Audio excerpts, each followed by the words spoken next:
अकबर का गधा। जब बीरबल ने शहंशाह की तुलना जानवर से कर दी। मुगलिया सल्तनत की राजधानी दिल्ली में जेठ का महीना अपनी पूरी गर्म मिजाजी दिखा रहा था। सूरज आग उगल रहा था और यमुना का पानी भी ऐसा लग रहा था मानो उबलने ही वाला हो। महलों की मोटी दीवारें भी तप रही थी। शहंशाह अकबर को गर्मी बर्दाश्त नहीं हो रही थी। उन्होंने अपने सबसे प्रिय वजीर बीरबल और शहजादे सलीम को बुलाया। अकबर ने कहा, बीरबल, इस गर्मी ने तो बेहाल कर दिया है। क्यों न हम यमुना के किनारे चलें और ठंडे पानी में स्नान करें? वहां कम से कम बहती हवा का आनंद तो मिलेगा। बीरबल ने मुस्कुराते हुए कहा, जहांपनाह, विचार उत्तम है। ठंडे पानी का स्पर्श इस समय किसी वरदान से कम नहीं होगा। शहजादे सलीम भी खुशी खुशी तैयार हो गए। लावलशकर को पीछे छोड़कर शहंशाह अपनी सादगी में बीरबल और सलीम के साथ यमुना तट की ओर निकल पड़े। यमुना के किनारे पहुंचकर ठंडी हवा के झोंकों ने सबका स्वागत किया। अकबर, सलीम और बीरबल ने अपने भारी शाही लिबास उतारने शुरू किए। उस जमाने में राजा महाराजा रेशम के लंबे अंगरखे, जरी के काम वाली भारी पगड़ियां और मोतियों की मालाएं पहनते थे। अकबर और सलीम पानी में उतरने के लिए तैयार थे, लेकिन बीरबल ने कहा, जहांपनाह, आप दोनों आनंद लें। मैं बाहर ही रुककर आप दोनों के वस्त्रों और कीमती आभूषणों की रखवाली करता हूं। आखिर सुरक्षा भी तो जरूरी है। अकबर ने सिर हिलाया। शहंशाह और शहजादे ने अपने अपने भारी कपड़े और पगड़ियां उतारकर बीरबल के हाथों में थमा दी। बीरबल ने उन कपड़ों को अपने कंधे पर रख लिया और किनारे पर खड़े होकर उनका इंतजार करने लगे। अकबर और सलीम पानी में जाकर अटखेलियां करने लगे। ठंडे पानी ने उनकी थकान मिटा दी और वे एक दूसरे पर पानी फेंककर बच्चों की तरह हंसने लगे। काफी देर तक स्नान करने के बाद अकबर की नजर किनारे पर खड़े बीरबल पर पड़ी। बीरबल के दोनों कंधों पर भारी रेशमी कपड़ों का ढेर लगा था। चूंकि कपड़े बहुत भारी और ज्यादा थे, इसलिए बीरबल थोड़े झुक गए थे। अकबर के मन में शरारत सूझी। वे हमेशा बीरबल की टांग खींचने का मौका ढूंढते थे। उन्होंने सलीम की ओर देखा और दबी जुबान में कहा, सलीम, देखो बीरबल कैसा लग रहा है। क्यों ना आज इसकी थोड़ी फिरकी ली जाए? अकबर धीरे धीरे चलकर पानी से बाहर आए। उनके पीछे सलीम भी थे। अकबर ने बीरबल के करीब जाकर बड़े गौर से उन्हें ऊपर से नीचे तक देखा। फिर एक कुटिल मुस्कान के साथ बोले, वाह बीरबल वाह, तुम्हें देखकर तो मुझे एक बड़ा ही नेक विचार आ रहा है। तुम्हें पता है इस समय तुम्हारी हालत कैसी लग रही है? तुम्हारे कंधों पर कपड़ों का ये बोझ देखकर ऐसा लग रहा है जैसे एक गधे का बोझ तुम्हारे ऊपर लदा हो। अकबर के इतना कहते ही सलीम खिलखिलाकर हंस पड़े। अकबर को लगा कि आज उन्होंने बीरबल को निरुत्तर कर दिया है और उनकी बेइज्जती कर दी है। बीरबल शांत रहे। उनके चेहरे पर न तो गुस्सा था और न ही कोई शिकन। वे जानते थे कि शहंशाह इस समय मजाक के मूड में है, लेकिन मजाक जब मर्यादा की सीमा लांघ जाए तो उसका जवाब देना बीरबल की फितरत थी। बीरबल ने अपने कंधों पर रखे कपड़ों को थोड़ा और ठीक किया। अकबर की आंखों में आंखें डालकर मुस्कुराए और बड़ी ही मासूमियत से बोले, माफ कीजिएगा जहांपनाह, लेकिन आपको थोड़ी गलतफहमी हो गई है। आप कह रहे हैं कि मेरे कंधे पर एक गधे का बोझ है? नहीं हुजूर, असल में मैं एक नहीं बल्कि दो दो गधों का बोझ उठाए खड़ा हूं। दरबार की वो पुरानी कहावत सच हो गई कि बीरबल की जुबान कैंची से भी तेज चलती है। जैसे ही बीरबल ने ये कहा, सलीम की हंसी वही रुक गई। अकबर का मुंह खुला का खुला रह गया। बीरबल का इशारा बिल्कुल साफ था। उनके एक कंधे पर शहंशाह अकबर के कपड़े थे और दूसरे कंधे पर शहजादे सलीम के। अगर बीरबल दो गधों का बोझ उठाए थे तो वे दो गधे कौन हुए? जाहिर है अकबर और सलीम। कुछ पल के लिए वहां गहरा सन्नाटा छा गया। अकबर को लगा कि बीरबल ने सीधे सीधे उन्हें ही गधा कह दिया है। किसी और ने ऐसी गुस्ताखी की होती तो शायद उसका सिर कलम करवा दिया जाता, लेकिन ये बीरबल थे। अकबर ने अपनी बुद्धिमानी दिखाई। वे समझ गए कि उन्होंने ही पहले बीरबल को गधा कहा था और बीरबल ने केवल उनके तर्क को ही उन पर वापस मोड़ दिया है। अकबर जोर जोर से हंसने लगे। उन्होंने बीरबल की पीठ थपथपाई और बोले, बीरबल, तुम्हारी हाजिर जवाबी का कोई सानी नहीं। हमने तुम्हें गड्ढे में गिराना चाहा, पर तुमने तो हमें ही उस गड्ढे में धकेल दिया। जब यह खबर दरबार में पहुंची तो वहां भी हंसी के फव्वारे छूटने लगे। अकबर के दुश्मन और बीरबल से जलने वाले मुल्ला दो प्याजा को ये बात बहुत खली। उन्होंने अकबर के कान भरने की कोशिश की। मुल्ला बोले, जहां पनाह, बीरबल ने आपको गधा कहकर सल्तनत का अपमान किया है। ये राजद्रोह है, उसे इसकी कड़ी सजा मिलनी चाहिए। अकबर ने मुल्ला को गौर से देखा और बोले, मुल्ला जी, बीरबल ने मुझे गधा नहीं कहा, उसने तो बस गिनती की थी। शुरुआत मैंने की थी और उसने उसे खत्म किया। अगर आप में इतनी हिम्मत है तो कभी बीरबल को अपनी बातों के जाल में फंसाकर दिखाइए, फिर हम मानेंगे। मुल्ला दो प्याजा अपना सा मुंह लेकर रह गए। अकबर के मन में अभी भी वो बात कचोट रही थी। कुछ दिनों बाद उन्होंने फिर एक चाल चली। उन्होंने एक गधा दरबार में मंगवाया और बीरबल से कहा, बीरबल, तुम बहुत ज्ञानी हो, बताओ इस गधे की पूंछ में कितने बाल हैं? अगर सही जवाब न मिला तो हम मानेंगे कि उस दिन यमुना किनारे तुम केवल तुक्का मार रहे थे। बीरबल ने गधे की पूंछ को बड़े प्यार से सहलाया और बोले, जहांपनाह, ये तो बहुत आसान है। इस गधे की पूंछ में उतने ही बाल हैं जितने आपके सिर पर है। अगर यकीन न हो तो अभी गिनवा लीजिए। अकबर अपनी पगड़ी की ओर हाथ ले गए और हंसकर बोले, रहने दो बीरबल, हम हार मानते हैं। कहानी की शिक्षा: 1. जैसी करनी वैसी भरनी। यदि आप दूसरों का मजाक उड़ाते हैं तो आपको भी मजाक सहने की शक्ति रखनी चाहिए। अपमान का बीज बोने पर सम्मान की फसल नहीं कटती। 2. आत्मसम्मान की रक्षा बीरबल ने यह सिखाया कि चाहे सामने शहंशाही क्यों न हो, यदि वो आपकी मर्यादा पर चोट करे तो अपनी बुद्धि का उपयोग करके उसे उसकी गलती का एहसास कराना चाहिए। 3. हाजिर जवाबी और धैर्य बीरबल कभी आपा नहीं खोते थे। शांत रहकर दिया गया सटीक जवाब तलवार की धार से भी ज्यादा गहरा घाव करता है। 4. अहंकार का त्याग। अकबर की महानता इसमें थी कि वे अपनी गलती मान लेते थे और बीरबल की बुद्धिमत्ता का सम्मान करते थे। एक अच्छा नेता वही है जो अपनी आलोचना को भी खेल भावना से ले सके। ये कहानी हमें बताती है कि बुद्धि केवल किताबी ज्ञान से नहीं आती, बल्कि वो व्यवहार और त्वरित सोच से निखरती है। बीरबल का दो गधों वाला बोझ आज भी हमें ये याद दिलाता है कि शब्दों का चुनाव बहुत सोच समझ कर करना चाहिए, वरना वे लौटकर आप ही के पास आ सकते हैं। नक्षत्रों का खेल। जब बीरबल ने ज्योतिषियों के घमंड को चूर किया। मुगल सल्तनत की राजधानी दिल्ली में एक समय ऐसा आया जब ज्योतिष विद्या और भविष्यवाणी का बोलबाला हो गया। चारों ओर नक्षत्रों, ग्रहों और भाग्य की चर्चा होने लगी। इसी दौरान सुदूर दक्षिण से 3 पंडितों का एक दल दिल्ली पहुंचा। इनका नेतृत्व कर रहे थे पंडित भृगुनाथ, जो खुद को त्रिकालदर्शी, भूत, वर्तमान और भविष्य जानने वाला कहते थे। उनके साथ 2 और विद्वान थे जो नक्षत्रों की चाल और ग्रहों की स्थिति का हिसाब लगाने में माहिर होने का दावा करते थे। वे अपने साथ बड़े बड़े पंचांग, नक्शे और तांबे की प्लेटें लेकर आए थे जिन पर रहस्यमयी आकृतियां बनी थी।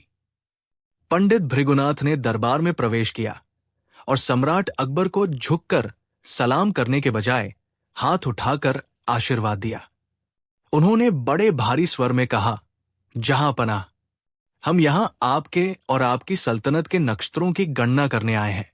हमने सुना है कि आपके दरबार में बड़े बड़े ज्ञानी हैं, पर क्या वे जानते हैं कि आने वाली अमावस की रात आपके लिए क्या संदेश लेकर आ रही है? अकबर ने उत्सुकता से पूछा, पंडित जी, हमें अपने भविष्य के बारे में जानने में हमेशा दिलचस्पी रहती है। बताइए, नक्षत्र क्या कह रहे हैं? पंडित भृगुनाथ ने अपना पंचांग खोला। उंगलियों पर कुछ गणित किया और चेहरा गंभीर बना लिया। उनके शिष्यों ने भी आहें भरनी शुरू कर दी।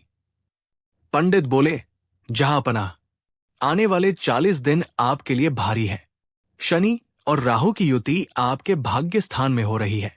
यदि समय रहते ग्रह शांति नहीं की गई तो सल्तनत के खजाने पर संकट आ सकता है और आपकी सेहत भी बिगड़ सकती है। अकबर थोड़े घबरा गए। उन्होंने पूछा, इसका उपाय क्या है? पंडित ने मुस्कुराकर कहा, उपाय कठिन है। आपको 40 दिनों तक विशेष अनुष्ठान करवाना होगा, जिसमें 7 प्रकार के रत्नों का दान और सोने के कलशों का उपयोग होगा। इसके लिए मात्र 5 लाख स्वर्ण मुद्राओं की आवश्यकता होगी। अकबर ने वजीर आजम की ओर देखा और धन की व्यवस्था करने का आदेश देने ही वाले थे कि तभी बीरबल, जो अब तक शांत खड़े थे, आगे आए। बीरबल बोले, जहांपनाह, रुकिए। पंडित जी की विद्या महान हो सकती है, लेकिन हमें इनकी क्षमता की एक छोटी सी परीक्षा तो लेनी ही चाहिए। आखिर 5 लाख स्वर्ण मुद्राएं प्रजा का धन है।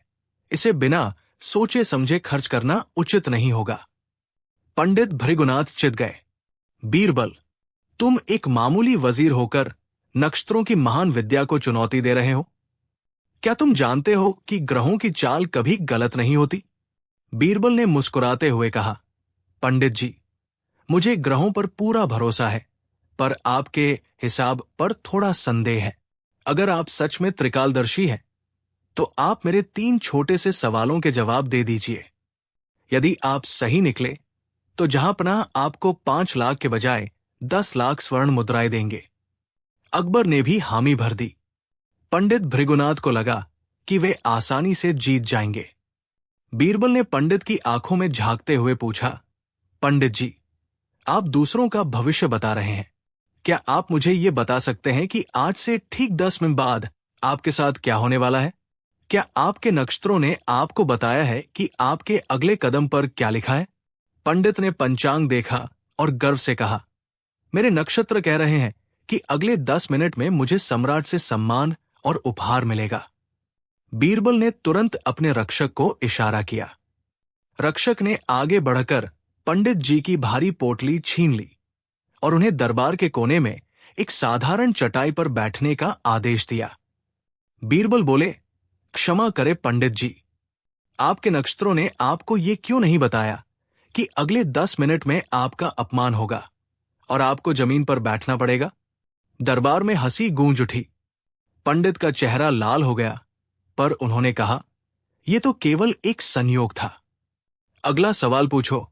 बीरबल ने दूसरा सवाल किया। पंडित जी, आप कहते हैं कि आप नक्षत्रों को जानते हैं, तो बताइए, इस समय दिल्ली के आसमान के ठीक ऊपर कितने तारे मौजूद हैं? सटीक संख्या बताइए, क्योंकि आपके पास तो दैवीय ज्ञान है। पंडित भृगुनाथ उलझ गए। उन्होंने हवा में हाथ लहराते हुए कहा, तारे अनंत हैं, उन्हें गिनना असंभव है।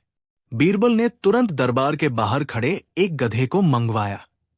उस गधे के शरीर पर बहुत घने बाल थे। बीरबल बोले, पंडित जी, इस गधे के शरीर पर जितने बाल हैं, आसमान में ठीक उतने ही तारे हैं। यदि आपको यकीन न हो तो बाल गिन लीजिए और फिर तारों से मिलान कर लीजिए। अकबर ठाका मारकर हंस पड़े। पंडित जी के पास कोई जवाब नहीं था। पंडित भृगुनाथ अब गुस्से में आपाक हो रहे थे। उन्होंने कहा, बीरबल, तुम मेरा मजाक उड़ा रहे हो। दम है तो कोई ऐसा सवाल पूछो जिसका संबंध वास्तव में ज्योतिष से हो। बीरबल ने गंभीर होकर पूछा, ठीक है पंडित जी, आप तो भविष्यवक्ता हैं। क्या आप मुझे ये बता सकते हैं कि आपकी अपनी मृत्यु कब होगी? किस दिन, किस मुहूर्त में आपके प्राण पखेरु उड़ जाएंगे? पंडित जी ने सोचा कि ये अच्छा मौका है अपनी धाक जमाने का। उन्होंने अपनी गणना का ढोंग किया और बोले, मेरी मृत्यु आज से ठीक 10 साल बाद कार्तिक पूर्णिमा के दिन होगी। मेरी आयु बहुत लंबी है। बीरबल ने तुरंत तलवार निकाली और पंडित जी के गले पर रख दी। पूरा दरबार सन्न रह गया। अकबर चिल्लाए, बीरबल, ये तुम क्या कर रहे हो? बीरबल ने शांत भाव से कहा, जहांपनाह, मैं बस नक्षत्रों की परीक्षा ले रहा हूं। पंडित जी ने कहा कि इनकी मौत 10 साल बाद होगी। अगर मैं अभी इनकी गर्दन काट दूं तो इनके नक्षत्र और इनकी भविष्यवाणी दोनों झूठी साबित हो जाएंगे। और अगर इनके नक्षत्र सच्चे हैं तो मेरी ये फौलादी तलवार इनका बाल भी बांका नहीं कर पाएगी। क्या मैं अपनी तलवार चलाऊं? पंडित भृगुनाथ थरथर कांपने लगे। उन्हें लगा कि बीरबल सच में उनकी जान ले लेंगे। वे बीरबल के पैरों में गिर पड़े और बोले, नहीं नहीं, मुझे माफ कर दीजिए। मैं कोई त्रिकालदर्शी नहीं हूं। मैं तो बस अपनी रोजी रोटी के लिए झूठ बोल रहा था। मुझे नहीं पता कि अगले पल मेरे साथ क्या होगा। अकबर को बहुत गुस्सा आया। उन्होंने उन ज्योतिषियों को तुरंत जेल भेजने का आदेश दिया। लेकिन बीरबल ने उन्हें रोक लिया और कहा, जहां पनाह, इन्हें जेल मत भेजिए। इन्हें यह समझ आ गया है कि भाग्य केवल नक्षत्रों में नहीं बल्कि हमारे कर्मों में होता है। इन्हें इनके पाखंड की सजा मिल चुकी है। अब इन्हें वापस जाने दें। अकबर ने बीरबल की बात मान ली और उन ज्योतिषियों को अपमानित होकर दरबार छोड़ना पड़ा। अकबर ने बीरबल से पूछा, बीरबल, क्या तुम ज्योतिष विद्या को बिल्कुल नहीं मानते? बीरबल ने बहुत ही सुंदर उत्तर दिया, जहां पनाह, विद्या गलत नहीं होती, लेकिन उसे बेचने वाले लोग अक्सर गलत होते हैं। आकाश के पिंड अपनी जगह है। वे हमें प्रकाश देते हैं, दिशा दिखाते हैं। लेकिन एक इंसान का भाग्य उसके हाथ की लकीरों या नक्षत्रों के अधीन नहीं है। इंसान अपना भाग्य अपनी मेहनत, अपनी सोच और अपने कर्मों से लिखता है। जो लोग डराकर धन कमाते हैं वे ज्ञानी नहीं, व्यापारी होते हैं। अकबर ने बीरबल को स्वर्ण मुद्राओं से पुरस्कृत किया और उस दिन से दरबार में भविष्य बताने के नाम पर होने वाली ठगी पर रोक लगा दी। कहानी की शिक्षा: 1. अंधविश्वास से बचे। भाग्य और नक्षत्रों के नाम पर डरना छोड़ें। कोई भी इंसान पूरी तरह से भविष्य नहीं जान सकता। 2. कर्म ही प्रधान है। कर्मा इस सुप्रीम हमारा आने वाला कल इस बात पर निर्भर करता है कि हम आज क्या कर रहे हैं, न कि इस पर कि राहु केतु कहां बैठे हैं। 3. पाखंड की हार, झूठ और डर का व्यापार करने वालों का अंत अपमानजनक ही होता है। 4. तर्क और बुद्धि का महत्व बीरबल ने दिखाया कि किसी भी दावे को आंख मूंदकर मानने के बजाय उसे तर्क की कसौटी पर कसना चाहिए। नक्षत्रों का खेल हमें सिखाता है कि जो लोग हमें भविष्य का डर दिखाकर वर्तमान को खराब करने की कोशिश करते हैं वे वास्तव में हमारी कमजोरी का फायदा उठाते हैं। बुद्धिमान व्यक्ति वही है जो अपनी क्षमताओं पर विश्वास रखे और कर्म को ही अपना सबसे बड़ा नक्षत्र माने। बीरबल का स्वर्ग प्रवास। जब बीरबल पूर्वजों का हाल लाने स्वर्ग गए, मुगल सम्राट अकबर के दरबार में बीरबल का कद इतना ऊंचा हो गया था कि अब उनके विरोधियों की नींद उड़ चुकी थी। दरबार का शाही नाई, बारबर और कुछ दरबारी, जिनमें मुल्ला 2 प्याजा भी शामिल थे, बीरबल को रास्ते से हटाने के लिए किसी भी हद तक जाने को तैयार थे। एक दिन शाही नाई और दरबारियों ने मिलकर एक ऐसी साजिश रची जो अचूक लग रही थी। उन्होंने सोचा कि बीरबल को कोई ऐसी सजा दिलवाई जाए जिससे वो कभी वापस ना आ सके। नाई ने कहा, क्यों न हम शहंशाह की भावनाओं का फायदा उठाएं? वे अपने मरहूम वालिद, स्वर्गीय पिता हुमायूं से बहुत प्यार करते हैं। अगले दिन जब नाई अकबर की हजामत बना रहा था तो उसने बड़ी चालाकी से बात छेड़ी, जहां पनाह, कल रात मेरे ख्वाब में आपके वालिद हुमायूं तशरीफ लाए थे। अकबर चौंक गए और बोले, क्या? मेरे पिता? उन्होंने क्या कहा? क्या वे स्वर्ग में खुश है? नाई ने लंबी सांस ली और दुखी होने का नाटक करते हुए कहा, हुजूर, वे खुश तो बहुत हैं, लेकिन वहां एक समस्या है। उन्होंने कहा कि स्वर्ग में सब कुछ है, बस वहां कोई अक्लमंद इंसान नहीं है जिससे वे गुफ्तगू कर सकें। वे वहां अकेले पड़ गए हैं और उन्हें दुनिया की खबरों की बहुत प्यास है। उन्होंने आपसे गुजारिश की है कि आप अपने दरबार से अपने सबसे बुद्धिमान वजीर को उनके पास स्वर्ग भेजें ताकि वे कुछ समय उनके साथ बिता सकें। अकबर भावुक हो गए। उन्होंने पूछा, लेकिन स्वर्ग जाएगा कौन और कैसे? नाई ने तुरंत कहा, जहां पनाह, आपके दरबार में बीरबल से ज्यादा अक्लमंद और कौन है? वही इस महान कार्य के योग्य है। अकबर ने बिना सोचे समझे बीरबल को बुलाया और कहा, बीरबल, हमारे पिता स्वर्ग में अकेले हैं। वे चाहते हैं कि तुम उनके पास जाओ और उन्हें दुनिया का हाल सुनाओ। ये हमारे लिए गर्व की बात है कि तुम इस सफर पर जाओगे। बीरबल तुरंत समझ गए कि ये नाई और उसके साथियों की सोची समझी साजिश है। स्वर्ग जाने का मतलब था मृत्यु, क्योंकि जीते जी तो कोई स्वर्ग जा नहीं सकता।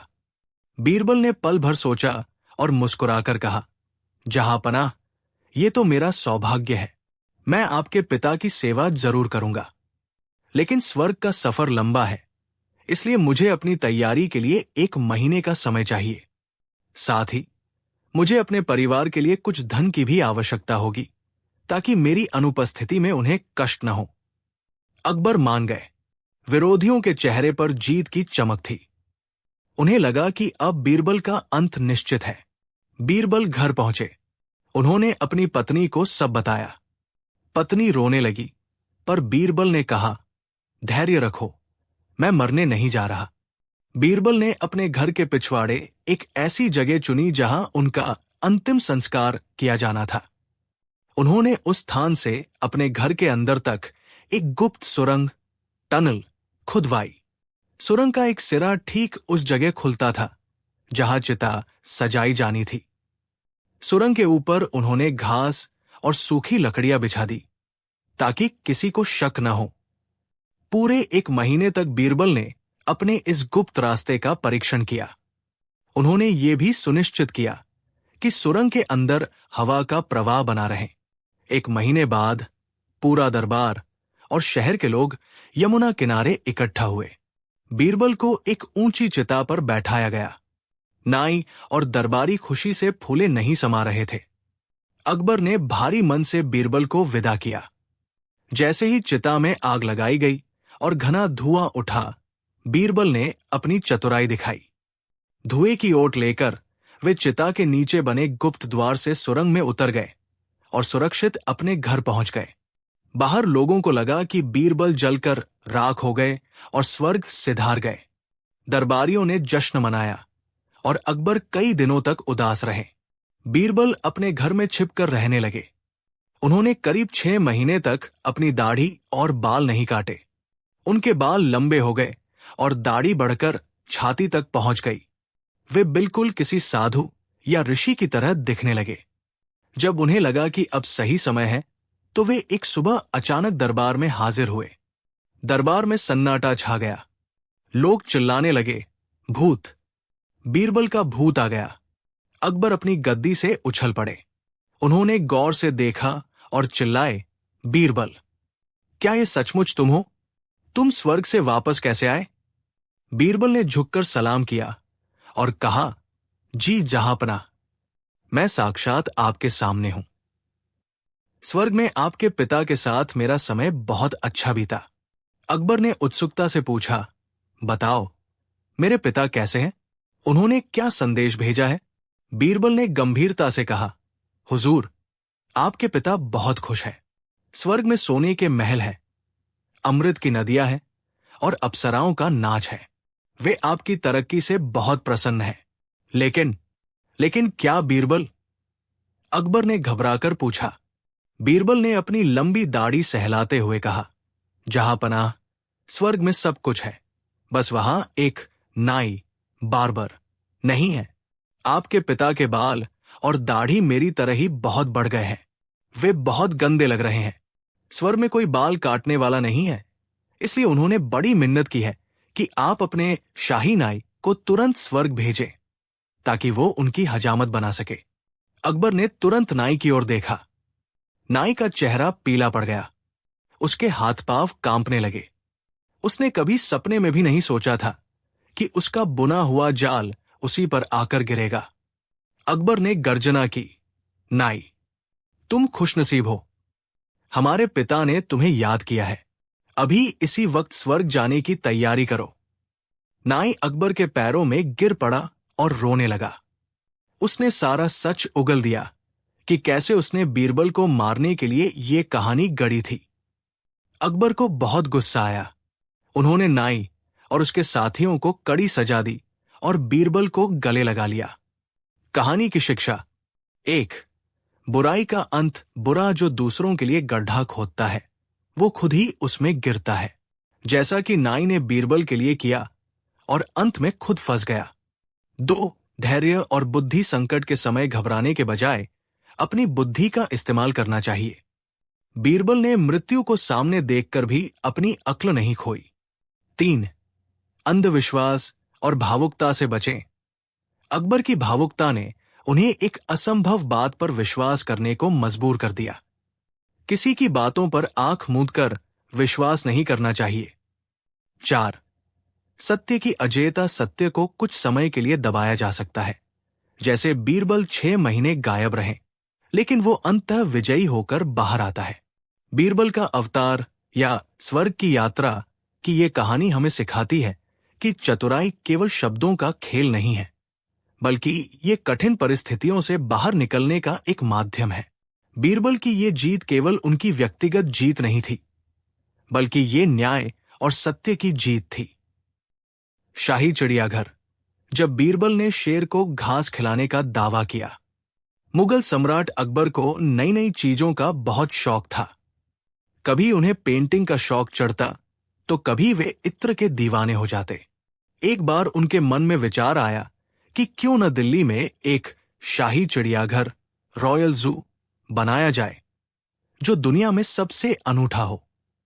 उन्होंने आदेश दिया कि दुनिया के कोने कोने से दुर्लभ जानवर मंगवाए जाएं।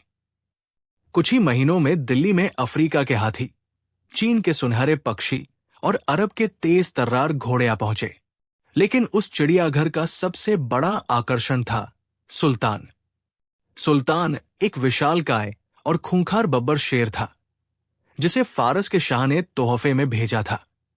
सुल्तान की दहाड़ से पूरा महल गूंज उठता था। अकबर अक्सर उसे देखने जाते और उसकी शक्ति पर मुग्ध होते। एक शाम अकबर अपने नवरत्नों के साथ चिड़ियाघर की सैर कर रहे थे। सुल्तान को कच्चा मांस खाते देख अकबर के मन में एक अजीब सवाल उठा।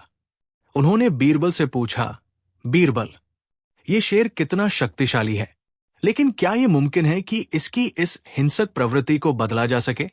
क्या ये कभी गाय की तरह शांत होकर घास खा सकता है? बीरबल मुस्कुराए और बोले, जहां पनाह, प्रकृति ने जिसे जैसा बनाया है वो वैसा ही रहता है। शेर का धर्म शिकार करना है, घास खाना नहीं। तभी मुल्ला दो प्याजा, जो हमेशा बीरबल को नीचा दिखाने की ताक में रहते थे, बीच में बोल पड़े, जहां पनाह, बीरबल की बुद्धि अब पुरानी पड़ गई है। दुनिया में कुछ भी नामुमकिन नहीं है। अगर सही तालीम, शिक्षा दी जाए तो शेर भी घास खा सकता है। बस बीरबल मेहनत नहीं करना चाहते। अकबर को मुल्ला की बात में चुनौती नजर आई। उन्होंने बीरबल से कहा, बीरबल, मुल्ला जी सही कह रहे हैं। हम तुम्हें 1 महीने का समय देते हैं। तुम्हें इस शेर को घास खाना सिखाना होगा। अगर तुम सफल हुए तो तुम्हें मुंह मांगा इनाम मिलेगा, वरना तुम्हें वजीर के पद से इस्तीफा देना होगा। बीरबल समझ गए कि मुल्ला ने उन्हें जानबूझकर फंसाया है। उन्होंने चुनौती स्वीकार कर ली। बीरबल ने सुल्तान को अपने खास बगीचे में बने एक बड़े पिंजरे में रखवा दिया। पूरे शहर में खबर फैल गई कि बीरबल अब शेर को शाकाहारी बनाने जा रहे हैं। लोग हंसते और कहते, अब बीरबल की अक्ल घास चरने गई है। बीरबल ने पिंजरे के चारों ओर ऊंचे पर्दे लगवा दिए, ताकि कोई देख न सके कि अंदर क्या हो रहा है। उन्होंने अपने साथ 2 वफादार सेवकों को रखा। पहले 10 दिनों तक बीरबल ने शेर को उसका सामान्य मांस दिया, लेकिन 11वें दिन से उन्होंने एक चाल चली। उन्होंने मांस को बारीक पीसकर उसे लंबी लंबी हरी घास के बीच में छिपा दिया। शेर को जब भूख लगती तो वो मांस ढूंढने के चक्कर में घास को भी मुंह में लेता। बीरबल ने धीरे धीरे मांस की मात्रा कम करनी शुरू की और घास पर मांस का शोरबा, स्टॉक छिड़कना शुरू कर दिया। उधर मुल्ला दो प्याजा को चैन नहीं था। वे देखना चाहते थे कि बीरबल क्या कर रहे हैं। एक रात मुल्ला ने छिपकर बीरबल के बगीचे में प्रवेश किया। उन्होंने देखा कि बीरबल शेर के पिंजरे के सामने खड़े होकर मंत्र पढ़ रहे थे और पिंजरे में ढेर सारी ताजी हरी घास पड़ी थी। मुल्ला ने देखा कि शेर घास को सूंघ रहा था और उसे अपने मुंह में ले रहा था। मुल्ला खुशी से झूम उठे। उन्होंने सोचा, बीरबल ने सच में शेर को घास खाना सिखा दिया है। अब मैं जाकर जहांपनाह को बताऊंगा कि ये काम तो मैंने ही बीरबल को सुझाया था, इसलिए श्रेय मुझे मिलना चाहिए। मुल्ला ने अकबर के पास जाकर कहा, जहांपनाह, बीरबल कामयाब हो रहे हैं। शेर अब घास को मुंह लगाने लगा है। ये सब मेरी प्रेरणा का नतीजा है। 1 महीना पूरा हुआ। दरबार चिड़ियाघर के पास लगा। अकबर, सलीम और तमाम दरबारी वहां मौजूद थे। सुल्तान को एक बड़े मैदान में लाया गया। वो 1 महीने पहले की तुलना में थोड़ा शांत और सुस्त लग रहा था। अकबर ने आदेश दिया, बीरबल, अपना करिश्मा दिखाओ। बीरबल ने अपने सेवक को इशारा किया। सेवक ने सोने की थाल में एकदम ताजी मखमली हरी घास लाकर शेर के सामने रख दी। पूरा दरबार सांस रोककर देख रहा था। जैसे ही घास रखी गई, सुल्तान ने अपनी गर्दन झुकाई, घास को गौर से देखा और धीरे धीरे उसे चबाने लगा। देखते ही देखते शेर ने आधी थाली घास खत्म कर दी। अकबर की आंखें फटी की फटी रह गई। दरबारी चिल्लाने लगे, अद्भुत, अकल्पनीय, बीरबल ने शेर को गाय बना दिया। मुल्ला 2 प्याजा अपनी छाती चौड़ी करके अकबर के पास आए और बोले, हुजूर, देखा आपने, मेरी सलाह काम कर गई। अकबर ने बीरबल को गले लगाने के लिए हाथ बढ़ाया ही था कि बीरबल ने उन्हें रोक दिया। बीरबल बोले, जहांपनाह, इनाम देने से पहले एक और छोटा सा परीक्षण बाकी है। मैं दिखाना चाहता हूं कि ये शेर कितना बड़ा शाकाहारी बन चुका है। बीरबल ने इशारा किया और पीछे से एक छोटा सा बकरा मैदान में छोड़ दिया गया। जैसे ही सुल्तान की नजर उस मासूम बकरे पर पड़ी, उसके अंदर का शेर जाग उठा। उसकी आंखों में वही पुरानी दरिंदगी लौट आई। उसने एक जोर की दहाड़ मारी, गर्र, और एक ही छलांग में बकरे के पास पहुंच गया। अकबर चिल्लाए, बीरबल, ये क्या? इसे रोको। लेकिन इससे पहले कि कोई कुछ समझ पाता, सुल्तान ने बकरे को दबोच लिया। बीरबल ने तुरंत पिंजरे का दरवाजा खुलवाया और शेर को वापस अंदर करवा दिया। अकबर गुस्से में बोले, बीरबल, ये क्या मजाक है? अभी तो ये घास खा रहा था, फिर अचानक इसने शिकार क्यों किया? बीरबल ने शांति से जवाब दिया, जहांपनाह, यही तो मैं आपको समझाना चाहता था।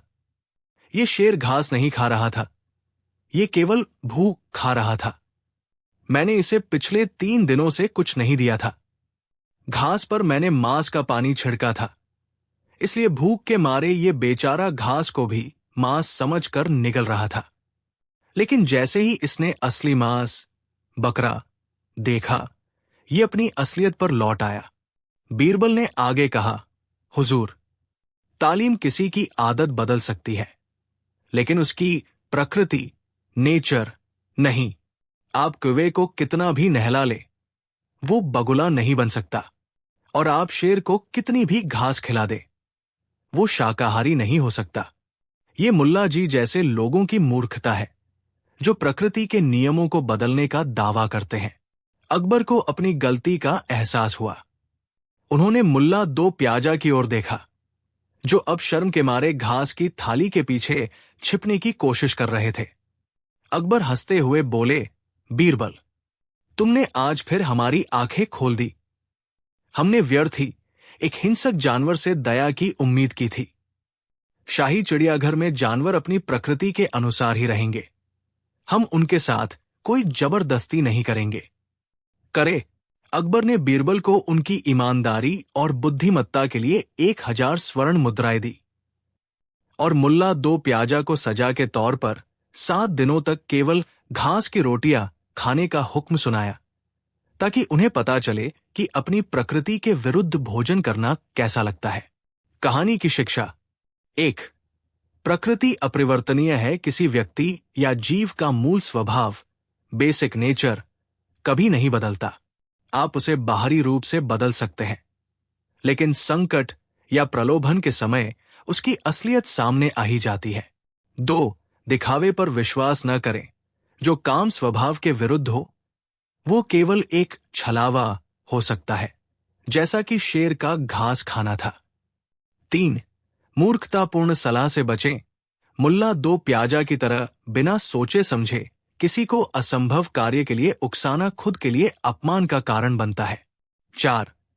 सत्य का साहस। बीरबल ने अकबर को खुश करने के लिए झूठ का सहारा नहीं लिया, बल्कि अंत में सच दिखाकर उन्हें सही राह दिखाई।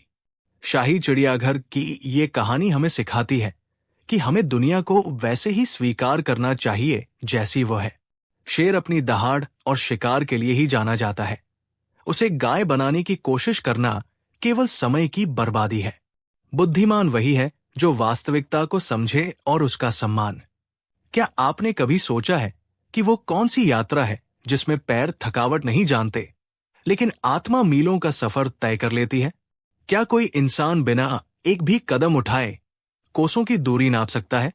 ऋषियों ने कहा है कि गति केवल पैरों में नहीं, चेतना में होती है। लेकिन क्या यह मुमकिन है? आइए इतिहास के उस रहस्यमयी पन्ने को पलटते हैं जहां महान सम्राट अकबर ने भी यही सवाल पूछा था। बिना पैरों का सफर। जब बीरबल ने नापी मीलों की दूरी। ये उस समय की बात है जब मुगल सल्तनत का वैभव अपने शिखर पर था।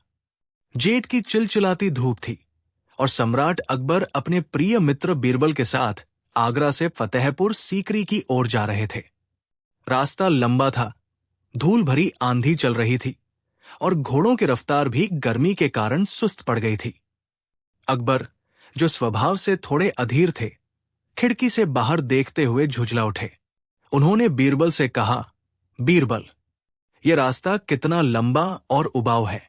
मुझे थकान महसूस हो रही है। क्या तुम्हारे पास कोई ऐसा जादू है, कोई ऐसा मंत्र है जिससे हम ये कोसों की दूरी बिना चले, बिना थके और बिना पैरों का इस्तेमाल किए तय कर लें?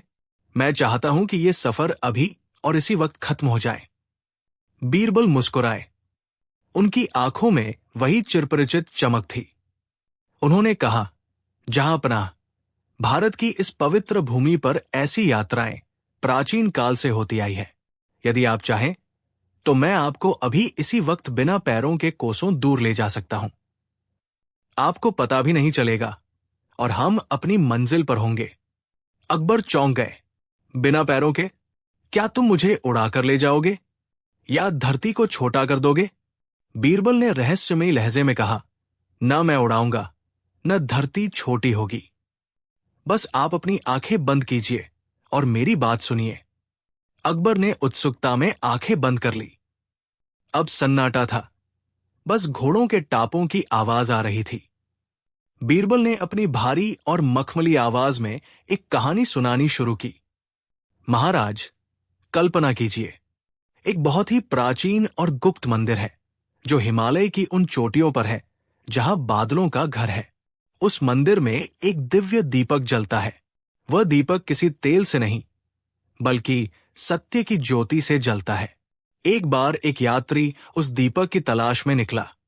बीरबल ने कहानी को इतना जीवंत कर दिया कि अकबर का मन उस रथ से निकलकर हिमालय की बर्फीली वादियों में पहुंच गया। बीरबल ने पहाड़ों के झरनों का ऐसा वर्णन किया कि अकबर को गर्मी का एहसास ही खत्म हो गया। उन्होंने एक जादुई गुफा की पहेली सुनाई, जिसे सुनकर अकबर का दिमाग उस पहेली को सुलझाने में ऐसा उलझा कि उन्हें आसपास की दुनिया का होश ही न रहा। बीरबल के शब्दों ने एक ऐसा मायाजाल बुना कि अकबर का मानसिक शरीर मीलों का सफर तय कर चुका था। वे उस यात्री के साथ कभी पहाड़ों पर चढ़ते, कभी घने जंगलों में भटकते। अचानक बीरबल खामोश हो गए। अकबर ने व्याकुल होकर आंखें खोली और बोले, रुको बीरबल, आगे क्या हुआ? क्या उस यात्री को वो दिव्य दीपक मिला?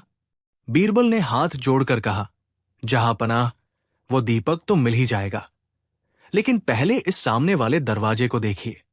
अकबर ने बाहर देखा और दंग रह गए। वे फतेहपुर सीकरी के बुलंद दरवाजे के सामने खड़े थे। 10 कोस का वो लंबा और थकाऊ रास्ता कब खत्म हो गया, उन्हें पता ही नहीं चला। अकबर हंस पड़े और बोले, बीरबल, तुमने तो सचमुच कमाल कर दिया। मेरे पैर तो रथ में ही थे, लेकिन मेरा मन कोसों दूर की यात्रा कराया। तुमने कहानी के रथ पर बिठाकर मुझे बिना चले ही मंजिल पर पहुंचा दिया।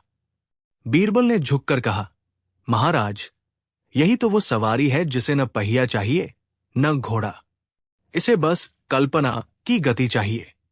अकबर खुश थे, लेकिन तभी उनकी नजर महल की एक दीवार पर पड़ी। वहां एक चित्रकार कुछ बना रहा था, लेकिन दीवार बिल्कुल खाली थी। अकबर ने पूछा, बीरबल, वो चित्रकार क्या कर रहा है? वहां तो कोई रंग नहीं है। बीरबल के चेहरे पर अचानक गंभीरता छा गई। उन्होंने धीरे से कहा, जहां पनाह, वो एक ऐसी तस्वीर बना रहा है जिसे केवल ईमानदार और नेक इंसान ही देख सकता है। जिसकी नीयत में खोट होगा, उसे वो दीवार बिल्कुल खाली नजर आएगी। अकबर की धड़कनें तेज हो गई। क्या वे उस तस्वीर को देख पाएंगे, या फिर उनकी आंखों के सामने भी वही शून्य होगा? क्या है उस अदृश्य तस्वीर का रहस्य? क्या बीरबल ने सम्राट को एक ऐसे जाल में फंसा दिया है जहां उनकी प्रतिष्ठा दांव पर है? जानने के लिए देखिए अगला भाग, अदृश्य पेंटिंग। क्या आप इसे देख सकते हैं? क्या आप अपनी आंखों पर विश्वास करेंगे या अपनी आत्मा की गवाही पर? पिछले भाग में हमने देखा कि कैसे बीरबल ने सम्राट अकबर को कल्पना के रथ पर बिठाकर बिना पैरों का सफर तय करवाया। लेकिन अब शहंशाह एक ऐसे जाल में फंस चुके हैं जहां उनकी अपनी आंखों की रोशनी ही उनका साथ छोड़ रही है। क्या एक कोरी दीवार पर स्वर्ग के नजारे दिख सकते हैं? आइए इस तिलिस्म की गहराइयों में उतरते हैं। फतेहपुर सीकरी के बुलंद दरवाजे के भीतर कदम रखते ही सम्राट अकबर की नजर उस चित्रकार पर जमी रह गई। वो चित्रकार, जिसका नाम मायादास था, बड़ी तन्मयता से हवा में ब्रश चला रहा था। वो कभी झुकता, कभी पीछे हटता और कभी अपनी आंखों को मूंदकर ऐसे मुस्कुराता मानो साक्षात ईश्वर उसके सामने नृत्य कर रहे हों। मगर विडंबना ये थी कि जिस दीवार पर वो चित्र बना रहा था, वो एकदम सफेद और कोरी थी। वहां न रंग थे न रेखाएं। अकबर ने अपनी आंखें मली, चश्मा ठीक किया और फिर देखा। दीवार अब भी उतनी ही खाली थी जितनी पहले थी। उन्होंने बीरबल की ओर देखा, जिनके चेहरे पर एक रहस्यमयी मुस्कान थी। बीरबल ने धीमी आवाज में कहा, जहां पनाह, ये कोई साधारण चित्रकार नहीं है। ये रूहानी रंगों का जादूगर है। इसने प्रतिज्ञा की है कि ये एक ऐसी पेंटिंग बनाएगा जिसमें मुगल खानदान का पूरा इतिहास और स्वर्ग के 7 बाग नजर आएंगे। लेकिन इसकी एक शर्त है। अकबर ने उत्सुकता से पूछा, कैसी शर्त बीरबल? जो मांगना है मांगे, बस हमें वो तस्वीर देखनी है। बीरबल ने गंभीर होकर कहा, शर्त यह है कि यह तस्वीर केवल उसे ही दिखाई देगी जो हलाल की औलाद हो, जिसका मन गंगा की तरह पवित्र हो और जिसने अपने जीवन में कभी झूठ न बोला हो। अगर किसी की नीयत में खोट है या वो अधर्मी है, तो उसे ये दीवार बिल्कुल कोरी नजर आएगी। अकबर के माथे पर पसीना आ गया। उन्होंने फिर से दीवार को देखा। कुछ नहीं। तभी दरबार के सबसे बड़े चापलूस वजीर मुल्ला दो प्याजा आगे आए। वे बीरबल को नीचा दिखाने का कोई मौका नहीं छोड़ते थे। उन्होंने दीवार की ओर उंगली उठाई और चिल्लाए, सुभान अल्लाह, क्या रंग है! वो देखिए हुजूर, आपके दादा सम्राट बाबर जन्नत के बागों में बैठे अंगूर खा रहे हैं। वो सुनहरा सिंहासन तो देखिए, मेरी आंखें उसकी चमक से चौंधिया रही है। अकबर दंग रह गए। मुल्ला को दिख रहा था। इसका मतलब मुल्ला नेक थे। अब तो दरबारियों में होड़ मच गई। हर कोई अपनी ईमानदारी साबित करने के लिए झूठ की नदियां बहाने लगा। वाह, वो सफेद घोड़ा तो देखिए, ऐसा लगता है अभी दीवार से बाहर कूद पड़ेगा। एक दरबारी बोला। और वो रे, उनके हाथों के कंगन की खनक मुझे यहां तक सुनाई दे रही है। दूसरा चिल्लाया। अकबर अंदर ही अंदर कांप रहे थे। उन्हें लग रहा था कि वे ही इस पूरे साम्राज्य में सबसे बड़े पापी और झूठे हैं, क्योंकि उन्हें तो सिर्फ चूने की सफेद दीवार दिख रही थी। अपनी साख बचाने के लिए अकबर ने भी अपनी गर्दन हिलाई और कहा, हाँ, अद्भुत, ऐसी कलाकारी तो हमने आज तक नहीं देखी। बीरबल चुपचाप किनारे खड़े होकर ये तमाशा देख रहे थे। वे जानते थे कि डर इंसान को सबसे बड़ा झूठा बना देता है। तभी बीरबल ने चित्रकार मायादास से कहा, कलाकार, शहंशाह तुम्हारी कला से बहुत प्रसन्न है। वे चाहते हैं कि तुम इस तस्वीर के सबसे खास हिस्से यानी बादशाह अकबर की अपनी छवि पर सोना चढ़ाओ। लेकिन याद रहे, अगर सोना गलत जगह लगा तो इसका मतलब तुम्हारी आंखों में भी खोट है। मायादास, जो कि वास्तव में एक ठग था, डर गया। वो हवा में हाथ हिलाने लगा, हुजूर, तस्वीर अभी कच्ची है, सोना कल चढ़ाऊंगा। बीरबल ने मौका ताड़ लिया। उन्होंने सम्राट के कान में कहा, जहां पनाह, इन सब दरबारियों को वो स्वर्ग दिख रहा है जो वहां है ही नहीं। क्या आप वास्तव में वो तस्वीर देख पा रहे हैं, या आप भी इन चापलूसों की भीड़ का हिस्सा बन गए हैं? अकबर को अपनी गलती का एहसास हुआ। उन्होंने गरज कर कहा, सब चुप हो जाओ, मुझे यहां कुछ दिखाई नहीं दे रहा, और मुझे यकीन है कि तुम सबको भी कुछ नहीं दिख रहा। तुम सब अपनी ईमानदारी साबित करने के लिए झूठ का सहारा ले रहे हो। पूरे दरबार में सन्नाटा छा गया। चापलूस दरबारी जमीन की ओर देखने लगे। बीरबल ने मुस्कुराते हुए चित्रकार को पकड़ा और उसका पर्दाफाश किया। बीरबल ने कहा, जहां पनाह, कला आंखों से नहीं, आत्मा से देखी जाती है, और जो कला डर और शर्त पर आधारित हो वो केवल एक धोखा है। ये दरबारी तस्वीर नहीं देख रहे थे, ये अपनी कुर्सी और इज्जत बचा रहे थे। अकबर खिलखिलाकर हंस पड़े। उन्होंने बीरबल को अपना कीमती हार इनाम में दिया। लेकिन तभी महल के बाहर से एक शोर सुनाई दिया। अकबर ने खिड़की से बाहर झांका। नीचे हजारों लोगों की भीड़ जमा थी। बीरबल ने खिड़की के बाहर देखते हुए एक ठंडी आह भरी और कहा, जहां पनाह, आज का न्याय तो हो गया, लेकिन असली चुनौती तो अब शुरू हुई है। इस शहर में जितने लोग देख रहे हैं उनसे कहीं ज्यादा लोग अंधे हो चुके हैं। अकबर चौंक गए। अंधे? क्या शहर में कोई महामारी फैली है? बीरबल ने कहा, नहीं महाराज, ये आंखों का अंधापन नहीं है। मैं साबित कर सकता हूं कि इस वक्त हमारे शहर में आंखों वालों से ज्यादा अंधे मौजूद हैं, और अगर मैं गलत हुआ तो मैं खुद अपनी आंखें दान कर दूंगा। आखिर बीरबल ने ऐसा क्यों कहा? क्या वाकई दिल्ली और आगरा के लोग रातों रात अंधे हो गए, या बीरबल के पास अंधेपन की कोई नई परिभाषा है? अंधों का शहर, जब बीरबल ने खुद को ही आंखों वाला बताया। क्या आंखें होने का अर्थ वाकई देखना होता है, या हम अपनी आंखों के सामने मौजूद सत्य को भी शब्दों की बैसाखी पर ढूंढते हैं? पिछले एपिसोड में बीरबल ने दावा किया था कि इस शहर में देखने वालों से कहीं ज्यादा अंधे हैं। आज इस रहस्यमयी सफर का अंतिम पड़ाव है, जहां बीरबल एक ऐसा आईना दिखाएंगे जिसमें पूरी सल्तनत अपना असली चेहरा देखेगी। अगली सुबह जब सूरज की पहली किरण ने आगरा के किले को छुआ तो शहर के मुख्य चौराहे पर एक अजीब नजारा दिखा। बीरबल बीच सड़क पर एक पुरानी चारपाई का ढांचा लेकर बैठे थे। उनके एक हाथ में सूत की रस्सी थी और दूसरे हाथ के पास दो विशाल सफेद कागज के पुलिंदे, स्क्रॉल्स और एक दवात रखी थी। बीरबल बड़ी तन्मयता से चारपाई बुनने लगे।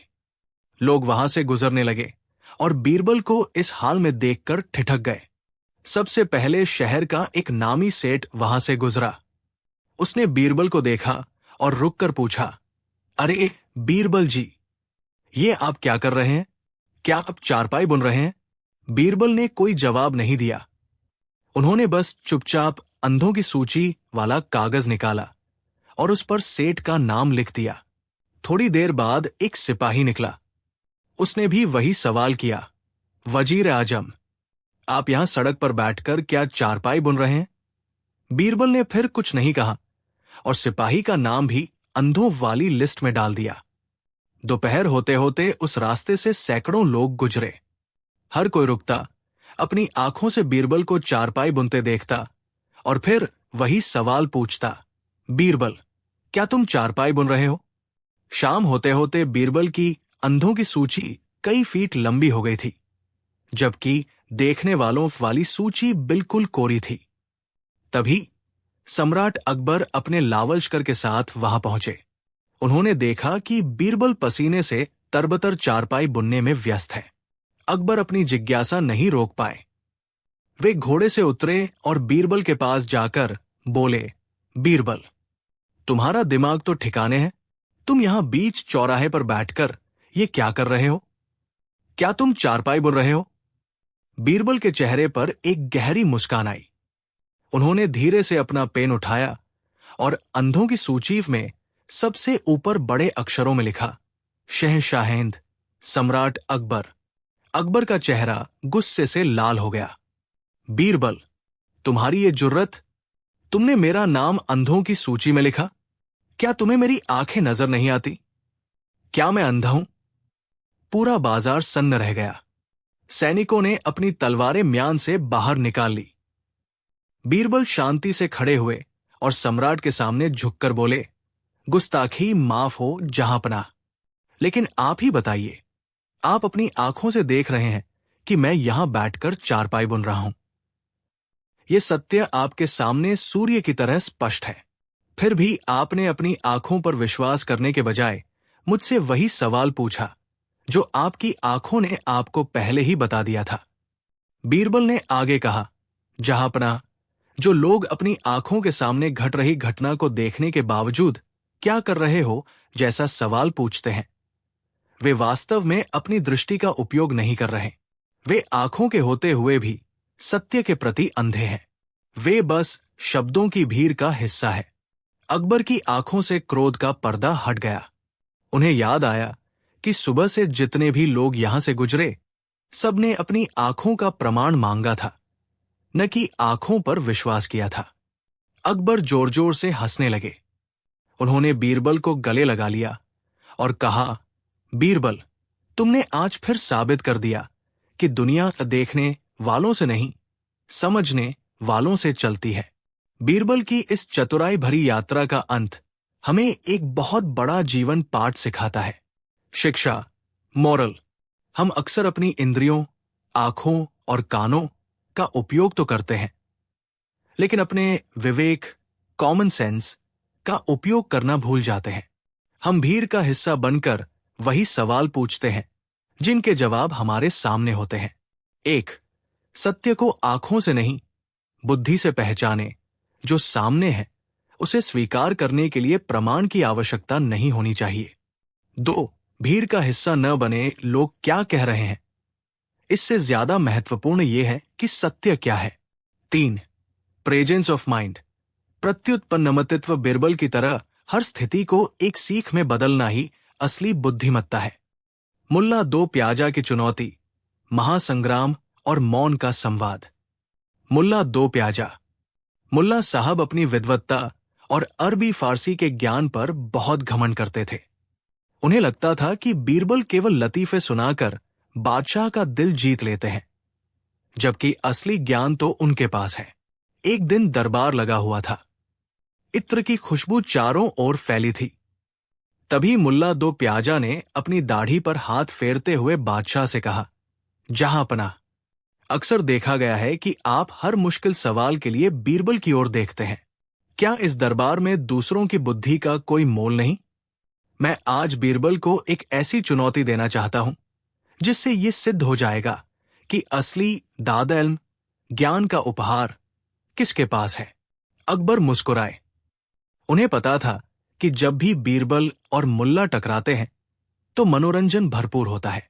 उन्होंने कहा, मुल्ला जी, हमें बीरबल की बुद्धिमानी पर पूरा भरोसा है, लेकिन यदि आप उन्हें चुनौती देना चाहते हैं तो हमें कोई ऐतराज नहीं।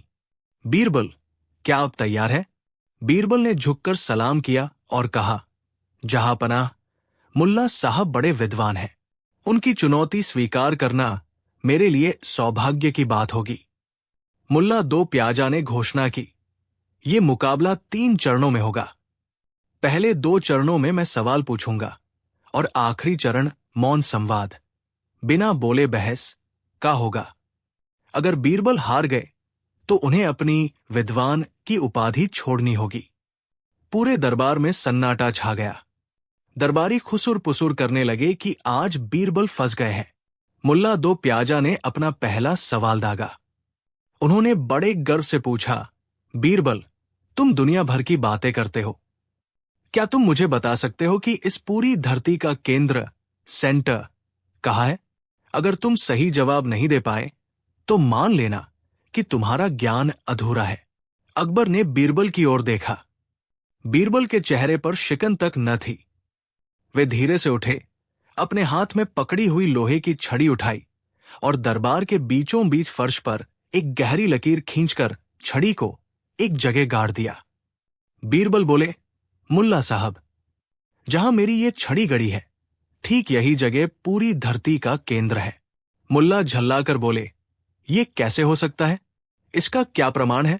बीरबल ने बड़ी सादगी से जवाब दिया, हुजूर, अगर आपको शक है तो आप खुद फीता, मेजरिंग टेप लेकर पूरी दुनिया नाप लीजिए। अगर 1 इंच का भी फर्क निकला तो मैं अपनी हार मान लूंगा। मुल्ला अवाक रह गए। पूरी दुनिया को नापना नामुमकिन था। अकबर खिलखिलाकर हंस पड़े। पहला राउंड बीरबल के नाम रहा। मुल्ला ने हार नहीं मानी। उन्होंने दूसरा पेचीदा सवाल पूछा, ठीक है, धरती की बात छोड़ो, ये बताओ कि आसमान में कुल कितने तारे हैं और उतने ही क्या किसी और चीज की संख्या हो सकती है? बीरबल ने तुरंत दरबार के एक सेवक को इशारा किया।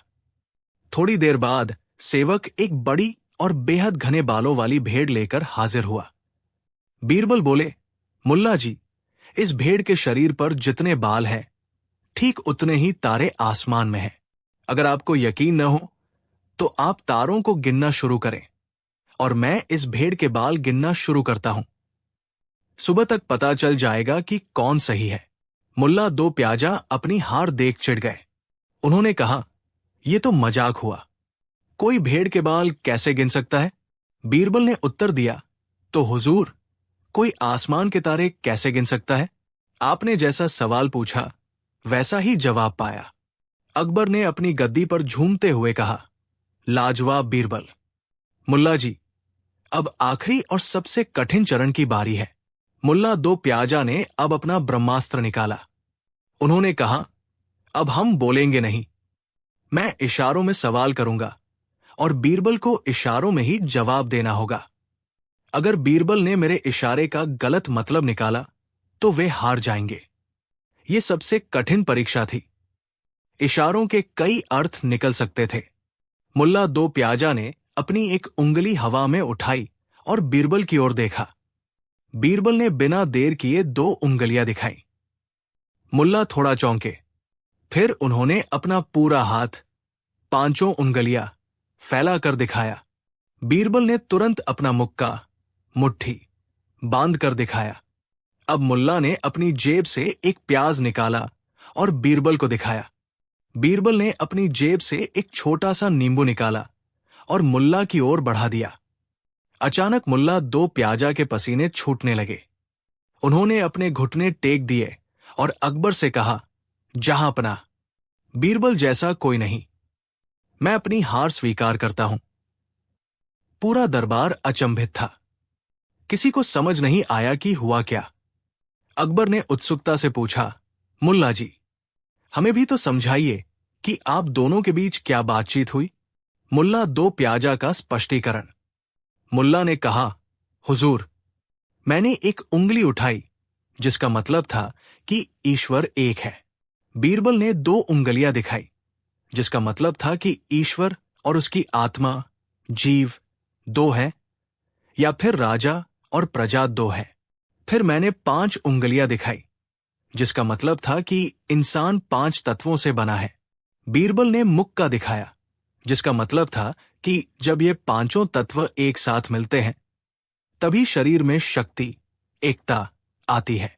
मैंने प्याज दिखाया जिसका मतलब था कि जीवन की परतें प्याज की तरह कड़वी और पेचीदा होती है।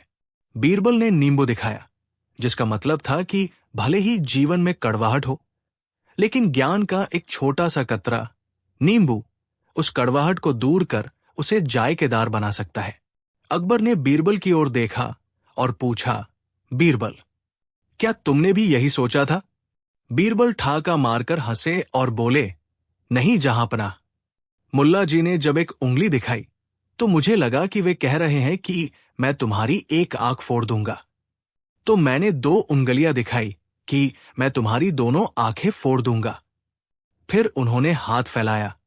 मुझे लगा वे कह रहे हैं कि मैं तुम्हारे गाल पर थप्पड़ मारूंगा। तो मैंने मुक्का दिखाया कि मैं तुम्हें घूंसा मारूंगा। आखिर में उन्होंने प्याज निकाला। मुझे लगा कि वे सब्जी के शौकीन हैं और मुझे चिढ़ा रहे हैं। तो मैंने अपनी जेब में रखा नींबू निकाल दिया कि हुजूर, अगर प्याज लाए हो तो सलाद के लिए नींबू भी लेते जाओ, स्वाद बढ़ जाएगा। बीरबल की बात सुनकर पूरा दरबार, यहां तक कि खुद मुल्ला 2 प्याजा भी अपनी हंसी नहीं रोक पाए। अकबर ने बीरबल को कीमती मोतियों की माला भेंट की और मुल्ला 2 प्याजा को एहसास हो गया कि किताबी ज्ञान से बड़ी हाजिर जवाबी और साधारण समझ होती है। कहानी की सीख: 1.